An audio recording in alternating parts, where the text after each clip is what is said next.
తాళ్లపాక అన్నమాచార్య అన్నమయ్య. ప్రస్తుతం ఆయన పేరునే ఒక జిల్లా ఉంది.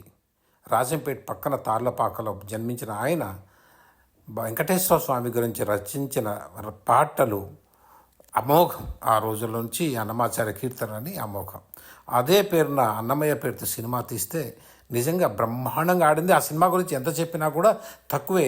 ఈవెన్ కమర్షియల్ హిట్ కావడం గొప్పతనం. Direct 50 days 51 centres, 100 days 40 centres, 125 days 20 centres, 150 days 3 centres, 175 days కూడా 2 సెంటర్స్. ఈ రకంగా అద్భుతమైన విజయం. రాఘవేంద్రకు ఒక సందేశం వచ్చిందంట, అయ్యా నువ్వు అన్నమయ్య సినిమా తీవయ్యా అని. ఆ స్వామియే వచ్చి నాకు సందేశం ఇచ్చారు, నువ్వు అన్నమయ్య సినిమా తీయని చెప్పి. అప్పుడు ఎలా తీయాలి, ఎవరితో తీయాలి? ఆయన పుట్టుక నుండి దాదాపు ఆయనకు 90 ఇయర్స్ వచ్చే వరకు కథ ఉంటుంది. 90 ఇయర్స్లోనే క్లైమాక్స్ ఉంటుంది.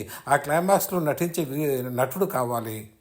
అప్పుడు ఆయనకు ధర్మదాత సినిమా గుర్తుకొచ్చింది. అతి చిన్న వయసులోనే వయసు మళ్ళిన వాడిగా నాగేశ్వర బాగా చేశారు, సో నాగార్జున చేయొచ్చు అని రాఘవేంద్రరావు విశ్వసిస్తే, కానీ జనం నవ్వారు. ఇప్పుడే ఆయన నిన్నే పిల్లాడతాను గ్రీకు వీరుడని అందరూ హృదయాలు దోచుకున్నాడు. కుర్రాడిగా, లవర్ బాయ్గా ఆయన పెట్టుకొని నువ్వు అన్నమయ్య తీయడం ఏంటి, అందులో 90 ఇయర్స్ కీర్తనలు పాడడం అంటే అని ఎవరు ఒప్పుకోలేదు, అప్రిషియేట్ చేయలేదు.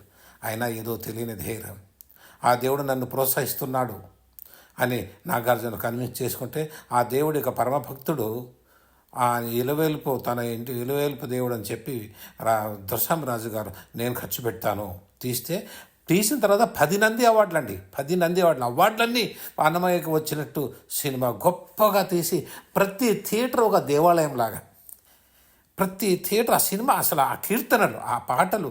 ఒక ఆమె అమెరికా నుండి ఒక ఇంటర్వ్యూలో చెప్తాంది, ప్రతిరోజు మాకు భక్తి అనేది లేదండి, ఆ పాటలు వింటే ఏదో పరవశించిపోతాం, అంతగా ఆ పాటలు ఉంటాయి. అందులో నాగార్జున నటన, ఆ తుది ఆ పాట ఎండింగ్లో ఉండేటువంటి పాట అందరి హృదయాన్ని దోచుకొని ఎందరో కన్నీళ్ళు పెట్టిన గొప్ప సినిమా అండి.